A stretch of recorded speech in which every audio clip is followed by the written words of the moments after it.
Properties ಇನ್ ಮೈಸೂರು. ಇದು ಶ್ರೀರಂಗಪಟ್ಟಣದಿಂದ 5.5 kilometre ಡಿಸ್ಟೆನ್ಸಲ್ಲಿ main ರೋಡ್ಗೆ 60 ಅಡಿ ಅಗಲ ರೋಡ್. ಇದು ಮೇನ್ ರೋಡ್ಗೆ ಇರೋದು ಜಾಗ. ಇದು 11 ಗುಂಟೆ ಇದೆ. ಒಂದು ಗುಂಟೆಗೆ 1089 ಸ್ಕ್ವೇರ್ ಫೀಟ್ ಒಂದು ಗುಂಟೆಗೆ. ಇದು ಟೋಟಲ್ 11 ಗುಂಟೆ ಇದೆ. 11 ಗುಂಟೆ ಅಂತಂದರೆ 11,979 ಸ್ಕ್ವೇರ್ ಫೀಟ್ ಆಯಿತು. ಪ್ಲಸ್ ಇದರ ಹಿಂದ್ಗಡೆ ಬಿಟ್ ಆಫ್ ಲ್ಯಾಂಡ್ ಇದೆ, ಖರಾಬ್ ಅಂತಾರಲ್ಲ ಅದೂ ಒಂದು 4 ಗುಂಟೆ ಇದೆ. 4 ಗುಂಟೆಗೆ 4,356 ಸ್ಕ್ವೇರ್ ಫೀಟ್ ಆಯಿತು. ನೋಡಿ, ಇದೇ ಮೇನ್ ರೋಡ್. ಇದ್ರ ಹಿಂದ್ಗಡೆ ನಾಲೆ ಇದೆ, ಇದ್ರ ಹಿಂದ್ಗಡೆ ಬೆಟ್ಟ ಇದೆ. ವ್ಯೂ ಚೆನ್ನಾಗಿದೆ. ಸೇಮ್ ಊಟಿಯಲ್ಲಿರುತ್ತಲ್ಲ ಆ ಥರ ವ್ಯೂ ಇದೆ.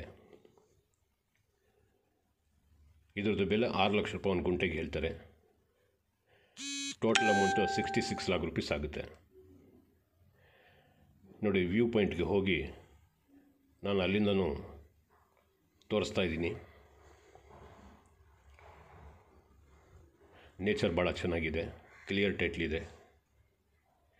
ಈ ಥರ ವ್ಯೂ ಎಲ್ಲ ಕಡೆಯೂ ಸಿಕ್ಕಲ್ಲ.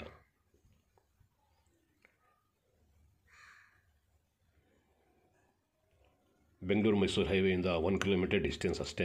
ಬೆಂಗಳೂರಿಂದ ಬಂದರೆ ಸೀದಾ ಅಡ್ಡಿಗೆ ಹೊರಟೋಗ್ಬೋದು. ನೋಡಿ, ಇಲ್ಲಿ ನಾಲೆ ಕಾಣ್ತಾ ಇದೆಯಲ್ಲ, ಇದೇ ನಾಲೆ ಪಕ್ಕ ನಾನು ವಿಡಿಯೋ ತೋರಿಸಿದ್ದು ಸ್ವಲ್ಪ ಹೊತ್ತಲ್ಲಿ. ಫಾರ್ಮ್ ಹೌಸ್ ಅಂತೂ ಮಾಡ್ಕೊಂಡಿರೋಕ್ಕೆ ಭಾಳ ಚೆನ್ನಾಗಿದೆ ಜಾಗ. ನೋಡಿ, ಈ ಥರದ್ದು ಇನ್ನೂ ಸುಮಾರು ಜಾಗಗಳಿದೆ. ಯಾರಿಗಾದ್ರೂ ಬೇಕು ಅಂದರೆ ಸಂಪರ್ಕ ಮಾಡಿ.